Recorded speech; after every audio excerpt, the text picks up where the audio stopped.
जिला कलेक्टर महोदय से जो घटनाक्रम जो लसाड़ियावाड़ा हुआ उसको लेके हमारा डेलीगेशन हमारे आसपुर विधायक जी, बागीदोरा विधायक जी, दिग्विजय सिंह जी, साथी अन्य सभी जिला अध्यक्ष जी, हमारे संभागीय अध्यक्ष जी, सारा एक डेलीगेशन गया था।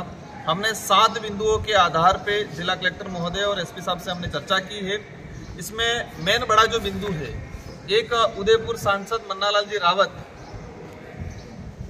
उन्होंने एक वीडियो इनका वायरल हो रहा है, उसमें कहा गया है कि जो बीएपी से जुड़ा आदिवासी है उनके लट मारो और उनके घरों में आग लगाओ।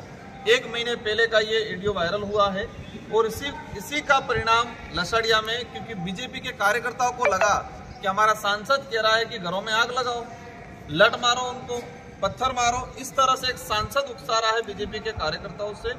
तो उन्होंने उसी आधार पे वहीं से उन्होंने कहीं न कहीं माहौल बना और लसाड़िया के अंदर हमारे दरियावद विधायक जी पे जो आक्रमण हुआ, तो हमारा पहला बिंदु ये रहा है कि कानून सबके लिए होता है।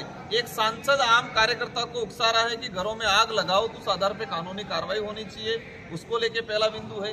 सेकंड चीज, वहां पर लसाड़िया के अंदर कुछ कर्मचारी नेता बन के काम कर रहे हैं, भाजपा के कार्यकर्ता बन के, चमचे बन के काम कर रहे हैं। एक दिनेश मीणा करके कर्मचारी है, उस कर्मचारी को निलंबन करने की बात हुई है, लेकिन प्रशासन वर्तमान में लाचार बना हुआ है। प्रशासन लाचार बना हुआ है, उनको पता है कि हम ये कार्रवाई करेंगे तो हमारी कुर्सी चली जाएगी। हमने सारे एविडेंस दे दिए हैं, आज चर्चा की है। कलेक्टर साहब ने हालांकि आश्वस्त जरूर किया हमको जाते जाते कि मैं इस पे कार्रवाई कर लूंगा।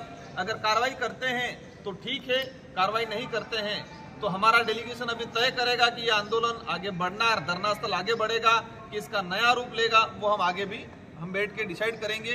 लेकिन यहाँ पर जो स्थिति बनी हुई है, भाजपा ने अधिकारी कर्मचारियों को इतना डरा रखा है, धमका रखा है, और कुछ बात अलग है, कुछ चापलूसी कर रहे हैं वो अलग है, लेकिन लसाड़िया घटनाक्रम में जो कर्मचारी दोषी है उस पर किसी प्रकार का कानूनी कार्रवाई शिक्षा विभाग की तरफ से, कलेक्टर साहब की तरफ से अभी तक नहीं हुई है। 5 दिन होने आ गए हैं। हमारा फाइनल डिसीजन यही रहेगा कि उन कर्मचारियों पर कार्रवाई करे, और एक सांसद जिस तरह से आदिवासी समाज का सर्टिफिकेट लगा के गया और समाज के लोगों को ही आग से मारने की धमकी दे रहा है, तो ऐसे सांसद के खिलाफ भी कानूनी कार्रवाई करे, ये हमारी मांग रही गई है। सर, अब चुनावी माहौल भी है, अभी उपचुनाव भी सामने है, तो क्या बीएपी स्वतंत्र लड़ेगी या गठबंधन से? ये इशू ही नहीं है। इशू सबसे बड़ा ये है कि एक आदिवासी समाज का सर्टिफिकेट लगा के सांसद बना और वही सांसद आदिवासियों के घर जलाने की बात कर रहा है, ये बड़ा इशू है। इशू ये है कि निर्वाचित हुआ विधायक वह उसके विधानसभा क्षेत्र में जाता है और भाजपा के गुंडागर्दी वाले लोग उसके साथ मारपीट करते हैं, वो इशू है। तो हमारा आज जो बड़ा इशू है, चुनाव का इशू ही नहीं है। भाजपा जिस तरह से देश में और पूरे राज्य में माहौल बना के रखा है, वो इस इलाके में भी चलाना चाह रहे हैं। हम कतई चलने नहीं देंगे। हम चाहेंगे संवैधानिक दृष्टि से शांतिपूर्वक तरीके से मामला निपट जाए, बाकी हमको जेल जाना पड़े उसके लिए भी तैयार है। ठीक सर, थैंक यू।